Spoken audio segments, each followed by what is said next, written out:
रविवार का दिन था। छुट्टी होने की वजह से मैं उस वक्त घर पर ही था। मेरी माँ हर रोज सब्जियां एक सब्जी बेचने वाली आंटी से खरीदा करती थी। उस दिन भी वो सब्जी बेचने वाली आंटी हमारे घर के पास सब्जी बेचने के लिए आती है। मेरी माँ ने उसे मेथी के बंडल के बारे में पूछा। उन आंटी ने उसकी कीमत 20 रुपए प्रति बंडल कहा। मेरी माँ की कीमत उस सब्जी बेचने वाली आंटी की कीमत से ठीक आधी थी। पर मेरी माँ ने उस सब्जी बेचने वाली आंटी से ये भी कहा था कि अगर तुमने मुझे 10 रुपए प्रति बंडल के दाम में दी तो मैं तुमसे 3 बंडल खरीदूंगी। मैं देखता रहा। कुछ देर तक तो वो दोनों अपनी अपनी कीमत पर ही अड़े रहे। सब्जी बेचने वाली आंटी ने मेरी माँ से कहा कि इस कीमत पर तो मुझे भी नहीं मिली है। इतना बोलकर वो अपने सिर पर टोकरी रखकर चलने लगती है। थोड़ा आगे चलने के बाद सब्जी बेचने वाली आंटी पीछे मुड़ती है और मेरी माँ से कहती है कि चलिए 15 रुपए में प्रति बंडल आपको दे देती हूँ। मेरी माँ तभी भी नहीं मानती है और वो अपना सिर हिलाकर उनसे कहती है कि नहीं, 10 रुपए प्रति बंडल देना हो तो दे दो, वरना मुझे नहीं लेनी। सब्जी वाली चली जाती है। वो दोनों एक दूसरे को अच्छे से जानते थे।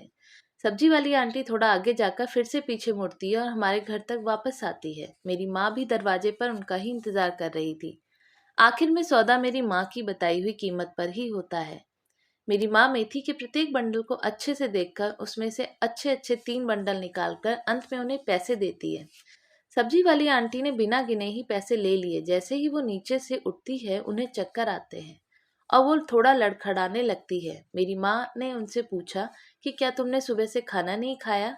सब्जी वाली आंटी ने कहा, जी नहीं, आज की कमाई से ही मैं चावल खरीदने वाली हूँ और घर जाकर खाना बनाने वाली हूँ। माँ ने उन्हें बैठने के लिए कहा और वो अंदर जाकर उनके लिए खाना लेकर आती है। माँ ने उन सब्जी वाली आंटी को अच्छे से खाना खिलाया और अंत में उन्हें पानी पिलाकर भेजा।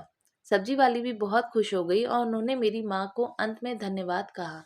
मैं ये सब देखकर हैरान रह गया। मैंने उनके जाते ही मेरी माँ से पूछा कि आप 5 रुपए के लिए इतना मोल भाव कर रही थी और महंगा भोजन उन्हें इतनी आसानी से दे दिया।